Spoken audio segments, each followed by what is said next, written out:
Hey class, so good day once again. This is the continuation of our discussion for today. So allow me to once again present you our next topic for this day, or should I say for this week mainly. So now we are now here about we're now here in the communication competencies. So pag ba narinig nyo yung salitang competencies class, ano ba ang pumapasok sa isip nyo? O ano yung mga ideas nyo about this? Ito ba itong tungkol lang dun sa ability natin to communicate effectively? So, how can we study about this? Now, let's dive right into our discussion. Now, class, Swain and Canale, 1983, termed this as the communicative competence. So, paano nila i-define? Sinasabi nila na ito daw ay synthesis of an underlying system of knowledge and skills needed for communication. So, they also added that in their concept of communication, competence o yung kakayanan refers to the conscious and unconscious knowledge of an individual about language and about the other aspects of language use. So binasa natin kung ano yung definition. Ngayon, i-discuss natin kung ano ang kahulugan ng lahat ng yan. Unahin natin, class, yung sinasabi dyan na defined as the synthesis of an underlying system of knowledge and skills needed for communication. Class, because it's when we communicate na hindi lang ito, sabi ko nga noong una, sa ethics of communication, pumapatungkol sa kung ano yung alam natin, but more on, nasa saang aspect ba o ano ba yung mga kaalaman ng ating kausap. So yun lang po siya sa madaling sabi. Ano pa? Pag sinabi nating communication competencies class or communicative competencies, ito class yung pumapatungkol dun sa ability natin, hindi lang dun sa ability natin to communicate effectively and clearly, but also how can we anchor or how do we anchor the way how we talk kung sino bang audience yung ating kausap. Sa madaling sabi, class, ang communication competence or competencies dito ay pumapatungkol dun sa kakayanan nating makipag-usap ng malinaw, effective, and also naaangkop sa isang sitwasyon. For example, you have this very bright idea. Madami kang nasa isip. Matalino ka talaga, given na. But the communicative competencies class ay makikita rin natin dun sa kakayanan mong i-explain yung mga ideas na meron ka sa isip mo into an understandable terminologies para sa iyong mga kausap. So, tingnan natin pumapatungkol to kung ganon dun sa tinatawag nating conscious and unconscious knowledge natin. Pag sinabi nating conscious, paano ba natin napiperceive yung ating kausap kung ano yung sa palagay natin ay naiintindihan niya or not. So, conscious, dapat meron tayong malay doon or meron tayong idea. So, 'di ba, minsan may nakakausap tayo mga farmers. Pag ba farmers, ikaw ba, magto-talk ka ba to them ng puro English? For example, the farmers na nasa far-flung areas, yung talagang nasa malalayong lugar. So makikita mo naman, consciously, of course, you will adapt the way how you talk sa kanila. Siyempre, di ka mag-i-English na mag-i-English doon at baka naman hindi nila yun naiintindihan pala. And when we say sa unconscious knowledge naman, class, ito po yung ating ability naman.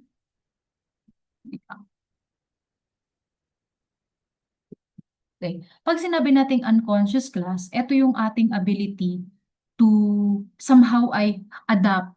For example, there's a sudden interruption, no? Sudden interruption on the way how we are talking with the other, habang tayo ay nakikipag-usap sa isang tao. There's a sudden interruption, biglang may kumalabog sa labas pala.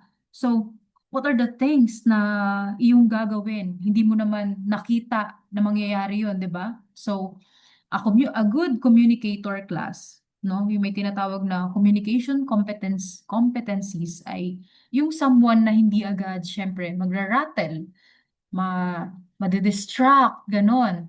So, kung gano'n pala, communication competence is really our ability on how to communicate effectively depending on the situation that is given upon us. So, the other aspects of the language use, nabanggit naman na natin din kanina, no? So, yun po. What are the other example pa ba regarding the communication competencies? I already gave the example about the ideas, no? May mga bright ideas. Well, admittedly, class, this aspect of communication as a communicator myself, medyo hirap akong aminin natin. Nahirapan ako minsan i-explain yung mga ideas. Di ko siya ma-communicate, nagbubulbul sa dila ko ba, gano'n. Kaya I tend to forget kung ano yung aking sasabihin. So, may something pa na kailangan ma-improve. Also, ano pa ba yung mga example na kailangan natin ma-develop in order for us to prove that we have a good communication competencies? Uh, Ayun, yung ability natin class na makinig. Makinig habang tayo ay kinakausap. And also, mag-respond doon sa tinatanong sa atin ng tama.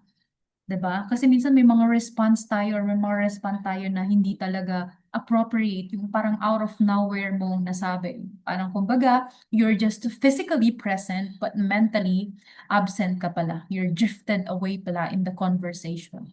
So yeah, that's one of the examples on how we can further improve or show our communication competence. Yun, nabanggit ko na rin naman kanina, 'di ba, yung paggamit ng mga naaangkop na salita depende sa sitwasyon at ating kausap. Yun, yung eksaktong gusto ko talagang sabihin. Okay, so aralin natin ngayon kung ano-ano ba yung mga components ng CC or ng communicative competences. So, unahin natin po yung grammar competence. Pag sinabi natin grammar, of course, paano ba natin ginagamit yung mga salita hindi lang sa English but also in Filipino, no? Can you spell the word correctly? Do you have accurate grammar? Do you know how to use these punctuations properly? So, these are all under the what we call grammatical competence. So according to Noam Chomsky, it is a linguistic competence and the Delheims intends by what it is formally possible. Ibig sabihin, may tinuro kasi yung teacher namin nung high school, no? Sabi, sa grammar lang daw maa-attain ang pagiging perfect. Well, essentially, tama. Kasi sa grammar, may standard tayong sinusunod. Again, these are all referring to the grammatical competence. So it is the domain of grammatical and lexical capacity. Do you know how to form a correct sentence? May tamang grammar, tama ang paggamit ng mga punctuations. How about your lexical ability? Nasaang level ka ba, no? Bawa, may binigay tayong mga um, spellings or should I say words. Paano mo nauunawaan ang mga salitang ito? Kapag ba hindi in-explain ni ma'am kung anong kahulugan or tinagalog yung kahulugan ng isang salita, mauunawaan ba natin? That is also something na may kinalaman sa grammatical competence, specifically class your lexical capacity. Okay. So next components of CC class, we have here the social-linguistic competence. Pag sinabi naman natin social-linguistic, the word, two words na social, meaning yung mga nakakahalubilo natin, ano, and then language or linguistic, the language that we are using. So when we say social-linguistic competence, it refers or pertains to an understanding of the social context in which communication takes place, including role, relationships, the shared information of the participants, and the communicative purpose of their interaction. Sa madaling sabi, ano siya? Social-linguistic competence class is our ability to use language appropriately depending kung sino ang ating kausap and to which culture do we belong to or do we belong at nasaan ka bang kultura ngayon? Sino ba yung kausap mo? Kasi class, dito sa topic na to, communication and globalization, hindi natin ipinuposisyon lamang yung sarili natin bilang mga Pilipino na ang kausap ay mga Pilipino. Ipinuposisyon natin yung sarili natin bilang mga Pilipino na nakikipag-communicate into the other part of the world. So yun po. Again, social-linguistic competence. Yung mga salita natin dito sa Pilipinas like hoy, loko ka, yung mga ganyang expression, hindi lahat siya appropriate if ang kausap mo mga Briton, if ang kausap mo mga German.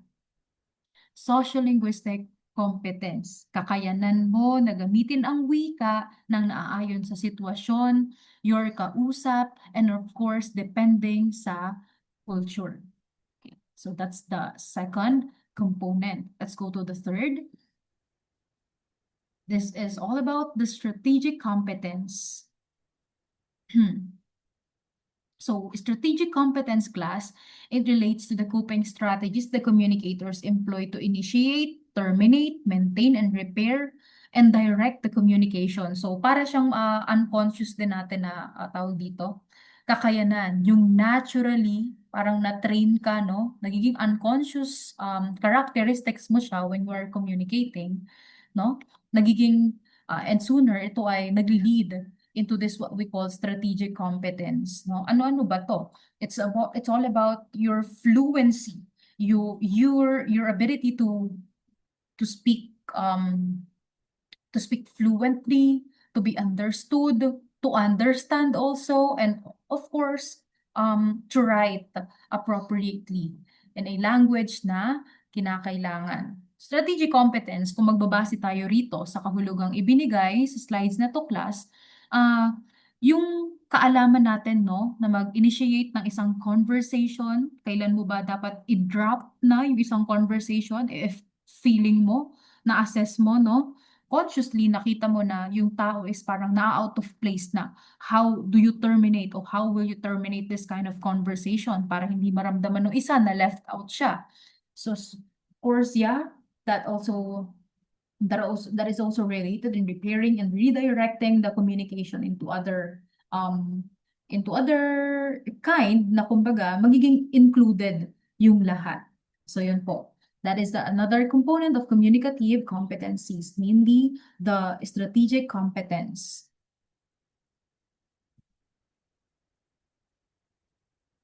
Okay. Next component class is we have the discourse competence. Ano ba yung discourse, no, sa Tagalog? Pag Tinagalog po siya, it is our pakikipagtalastasan. So, pag sinabi nating discourse competence class, it is our ability, no, na makipag-usap and as well as mag-interpret, makaunawa, no, makaunawa ng isang mga mensahe na ipinararating sa iyo. So dito sa ating definition, sa ating lesson class, discourse competence refers to the ability to interpret individual message elements in terms of their interconnectedness and of how meaning is represented in relationship to the entire discourse. Ano ba yung gustong sabihin or context, pinatutungkulan ng isang mensahe na yun, no? So one of the good example that I can give you regarding discourse competence when it comes to written work class is being able to write, no, a review about a specific book or a movie. Discourse competence, once again, magbase tayo sa definition na ibinigay dito. So ito daw yung ability natin na mag-interpret ng mga individual message and also the other elements embedded in it. For example, the recent movie, yung Spider-Man, bagong labas na Spider-Man class. So ito, may mga inilalagay doon ang mga directors, the cinematographers, na parang kumbaga meaning na tinatahi-tahi, na ma-unlock natin if we watch the entire film and also kung paano natin maiintindihan kung ano yung gustong iparating ni director, ni cinematographer niya, ni writer, ay pumapatungkol class dun sa kakayanan natin na tinatawag na discourse competence. Meaning, nakakabuo ka ng meaning, ng kahulugan based doon sa mga nakikita mo at naririnig mo at iyong napapanood. So, one of the good examples, class, is how do you interpret or paano mo gagawin kaya yung book review or movie review ng movie ng Spider-Man? So that is what we call discourse competence. So yun po, yung apat, no, na communicative competences. So ngayon puntahan natin yung sinabi naman ni Cooley and Roach no, during 1984. So they defined communicative competence as the knowledge of the effective and appropriate communication patterns and the ability to use and adapt that knowledge in various contexts. Sabi ko nga, kung ano may mga binanggit natin kaninang communicative competences, no? Kakayahan mo grammatically, your strategic competence, whatsoever, your discourse competence man yan, paano mo kaya ito gagamitin? No? Palagay ng binigyan ka ng maayos na, ng mataas na kakayanan sa mga aspetong ito, paano mo kaya siya gagamitin to communicate with people? Because class, i-admit man natin or not, hindi lahat ng tao ay merong enough capacity or yung may mga tinatawag na communicative competencies. Naturally naturally. Hindi lahat meron noon. Pero ito class, ay sasabihin ko lang sa inyo, something na kaya nating ma-hone o kaya nating ma-develop through time. Through then also constant practice. So ngayon, i-divide natin yung definition ni Cooley and Roach sa tatlong part. Ito class yung knowledge, the ability to use, adapt to the various contexts. Maganda kasi yung definition na ibinigay nila, no? So sige, balikan natin. Again, they define communicative competence as the knowledge of effective and appropriate communication patterns and the ability to use and adapt that knowledge in various contexts. So, tatlong mahalagang part, nabanggit nila ang knowledge, ability to use, and also the adaption to various contexts. Unang-una, communicative competence class deals with knowledge. It is the act of knowing how to do something and understanding why these things are done that way. So it is done class through observing and of course evaluating the actions of other that can develop both the cognitive and then the behavioral competence. Sa madaling sabi, paano ko siya sasabihin? Pag tayo ay merong mga taong nakita, magaling mag-talk, magaling mag-express ng ideas, we tend to be inspired with them. We tend to learn from them. And that is why class, communicative competencies is something na na-enhance natin through this knowledge. And it is something na na-attain when we observe and when we evaluate the actions of others. So yun lang po. For example, sige, gamitin natin yung unang example. Dito sa unang bullet, knowing how to do something and understanding why things are done that way. For example, you saw a communicator na ang ganda ng boses, kagaling mag-communicate, parang hindi namamali yung mga sinasabi niya, no? Bakit kaya siya ganon? There's a question in our mind. Bakit niya kaya yun nagagawa? So, when we tend to understand paano 'to nangyayari, siyempre, understanding leads to the knowledge. So, nun pa lang tayo kaya niya pala yun nagagawa. Kasi pala equipped siya, kasi pala constant practice, kasi mahilig pala siya makinig ng podcast, mga gano'n. So, that's it. It deals with the knowledge and of course, understanding. Puntahan natin yung cognitive and behavioral competence. So, it is experiential and may arrow dito and classroom knowledge, for example. Sige, paano ba natin to redefine? Cognitive and behavioral competence. Think of it that way.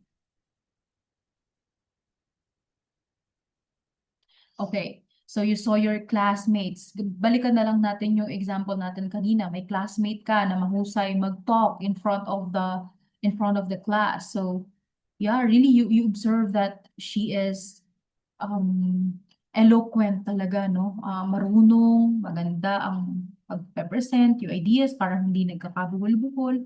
So when we say cognitive and behavioral competence, what are the things na nag-lead ba sa kanya para maging someone like that?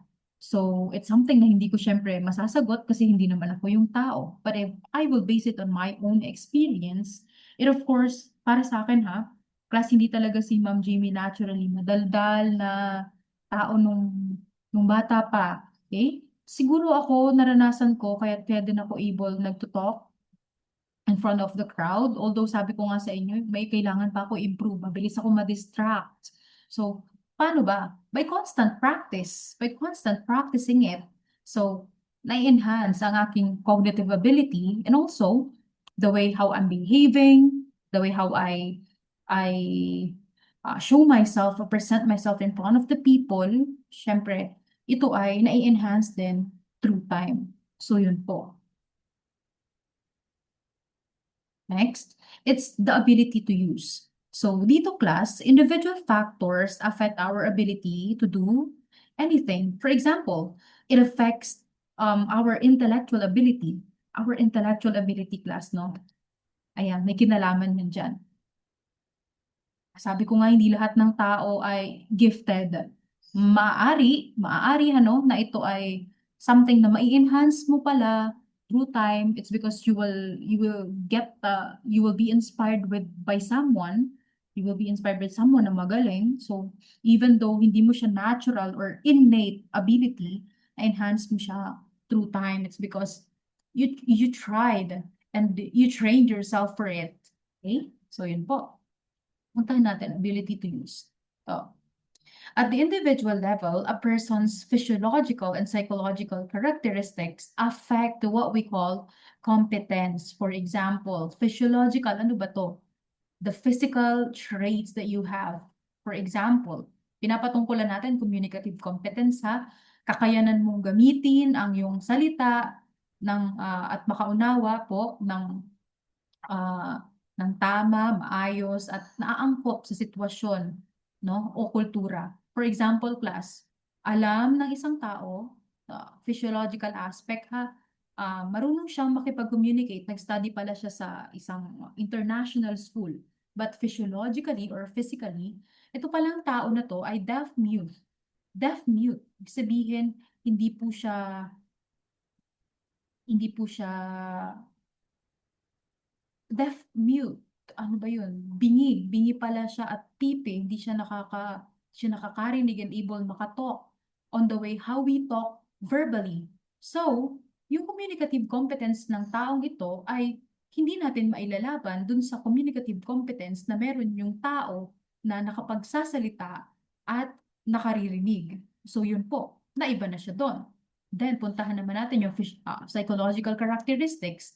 Do you think ang isang tao na may schizophrenia able to communicate on the way how we communicate? So yun po. 'Di ba magkaiba? And that is why on the way how at the individual level, naapektuhan yung communicative competencies natin ng physiological trait na meron tayo and our psychological characteristics. So yun po. Next. The ability to use parent, for example, you know the strategies, knowing the strategies for being an effective speaker, but public speaking anxiety that kicks in may prevent you from putting that knowledge into actual performance. So, mas ibang example naman to, no? Pinaghalo ang psychological and physiological characteristics na nakaapekto sa communicative competence. So, for example, your ability to use your communicative competence was affected in this manner. Alam na alam mo yung gagawin, but nung nakita mo yung crowd of people na napakadami pala sa isang podium, for example, nawalan na tayo ng salitang sasabihin. So, eto class, nangyayari din sa akin. For example, right now, I'm only talking sa screen. Parang kapag nakita ko yung mukha ko lang, nakita ko lang yung mga letters, kasi nasa letters lang ako, yung slide na yan na yun. Minsan nawawala ako in action. Asan na ba ako kako? Nawawala ako sa dinidiscuss ko sa students. I don't know if nasabi ko na yung isang salita. Wala naman akong matanong if nabanggit ko na ba siya or not. So I have to be careful. I have to be extra careful minsan talaga. If baka mamaya, ulit-ulit na pala yung sinasabi ko or hindi. Kahit yung lesson na to, something na inaral ko naman at naituro ko na back in the second semester of academic year 2025 to 2026. So that's it, the ability to use. So next po, puntahan naman natin yung ability to adapt in various contexts. Competent or not class, we have to base the way how we communicate on social and cultural context. Social. Sino ang mga kasama mo? Anong grupo ng tao ito? Cultural. Ano ba yung cultural background na kanilang pinagmulan? So, competent ka man or not, class, sabihin ko sa inyo, magaling man ang grammatical competence mo, you know what are the right strategies, hindi ka man mabilis maligaw on the way how you think, the way how you speak, no? Eh kung hindi naman tayo marunong mag-adapt based sa context na nasaan tayo, purposive communication, no? Baliwala po ang lahat ng karunungan na yan. Wait lang, inom lang ako.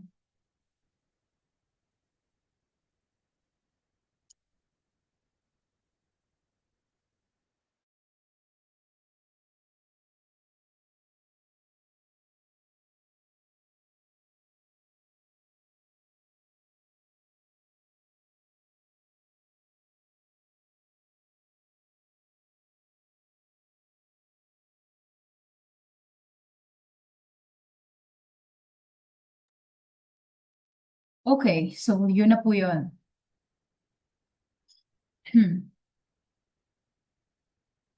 So now, the ability to use or to adapt in various contexts class, the ability to adapt to various contexts makes it impossible to have one standard for what counts as communication competence. That is also according to Cooley and Roach 1984. Biglang bawi sila, no? Yeah, kahit gaano pa man tayo karunong class, wala talagang isang standard kung paano tayo dapat makipag-communicate sa ating kapwa. Again, yung sinasabi ng ikatlo na to, no, our ability to adapt in various contexts, pinakikita lang nito how flexible communication could be.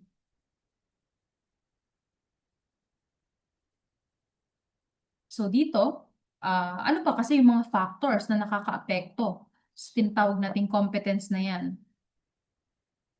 Unang-una class, may tinatawag tayong status and power. So this refers to the social variables that affect the competence. For example, there is a higher up in a company, higher ups in a company, no?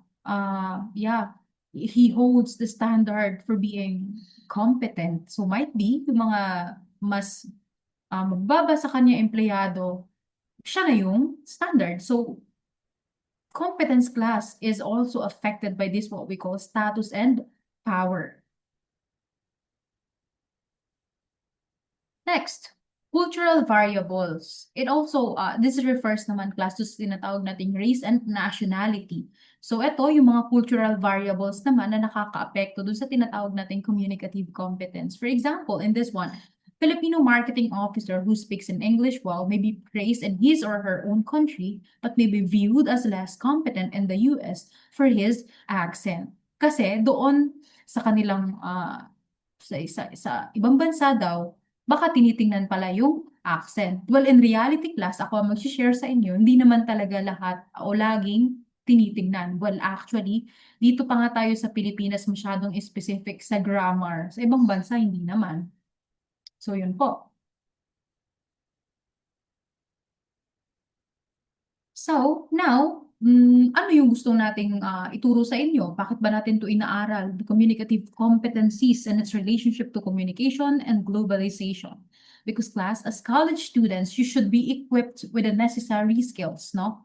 By your age, at your age rather, dapat, and your year level, you know how to at least how to communicate clearly and of course ethically. Ito yung palagi kong ipaaalala sa inyo at sana matandaan nyo rin kahit hindi nyo na po instructor. Yeah, recognize when it's appropriate to communicate. Kailan ka ba dapat mag-talk at kailan ba dapat hindi? Pati mga jokes. Kailan ba dapat at hindi dapat? So, identify your communication goals. What are your intentions? Ba't ka na ipag-communicate ba? To express para makaunawa or gusto mo ba din mag-gain ng ideas doon sa iyong kausap? Of course, select the most appropriate and effective medium for communication. Demonstrate your credibility. Dapat nakaka-establish na kayo niyan na certain kayo sa mga sinasabi.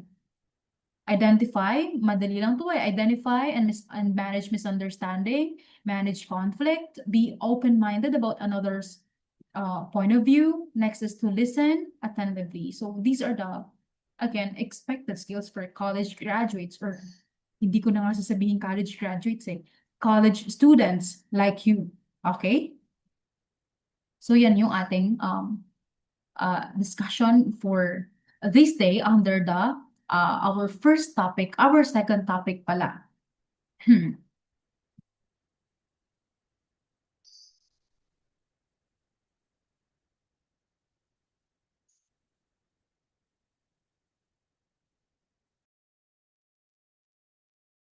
Okay, so ngayon naman class, dahil natapos natin to as individuals in a context as individuals, puntahan naman natin ngayon, what are the expected communication competence in global setting? So puntahan natin ang next topic, promise, last na to for today's video. Okay, we have here the global communication competence. Maganda ang pag-usapan to talaga personally. So might be I'll be asking you about this more pag nagkita-kita ulit tayo. Puntahan natin. Pag sinabi natin competence, once again, na-define na natin kanina, this PPT is quite Juliet. Ulit-ulit siya, no? When we say competence class, it's the ability of individuals that relates effectively to self and others in daily life. The way how we try to, when it comes to the topic communication, it's how we relate to other people. Pag tayo ay nakikipag-usap. So it is also an integration of various components based on individuals' cognitive, affective, and behavioral abilities. Also, discuss na natin to. Ngayon, puntahan natin si Gu Ming Chen na kinonceptualize niya ngayon yung competence into three major aspects. Ang unang-una dyan, class, ay yung tinatawag nating, sinasabi niya na communication competence or communicative competence class, it is a cognitive ability to understand the situation and environment requirements. Parang conscious knowledge natin to perceive ano kaya kailangan ng isang environment na to, no? Ano kaya kailangan niya sa akin? Paano ko siya matutulungan, rather? So, yun po. Next, it is the motivation to demonstrate the ability to understand situational and environmental requirements. How can I further help them using what I know and what I can share to them? So next, it is the effectiveness and appropriateness for accomplishing specific goals in interaction. Again, competence class is when you know what you want whenever you are communicating. Are you merely expressing or are you merely proving na marami kang alam? Or you just want, or you have this goal na to share your insights. So para kay Guming Chan class, ito yung mga tinatawag na communication competence. He also defines communication competence as an innate individual trait that is not related to personal intellect or education. Iba sa sinasabi ko kanina, hindi ba? Na naturally kako, ito ay isang bagay na maaring given pala rather na may mga taong naturally magaling talaga makipag-talk, makipag-communicate. Yes, meron talaga. But sabi ko nga ito ay something na maaari nating ma-enhance through time if we want to. and if the situation calls us, no? So, para kay Chen class, ang communication competence is an individual innate trait. Ano ba yung innate? Naturally present. Baga nabuhay ka, pinanganak ka na yun na pala yung special ability na meron ka. Hindi daw to, wala daw tong kinalaman sa personal intellect or education, meron ka. Might be true, might be true. So, sabi yan ni Chen. Bakit ko naman siya nasabi? Are you familiar with the vlogger na si Kuya Reynan? Yung magaling mag-English, di ba kagaling niyang mag-talk? Bakit ba si Kuya Reynan magaling mag-English? Makikita natin yung setting na kanyang tinitirhan, patira siya sa barong-barong. So, questionable. But magaling mag-English Kuya Reynan? Medyo may stereotyping tayo sa part na yon. Without even knowing na si Kuya Reynan, nakapag-aral naman pala. Pero alam ko hindi siya college graduate.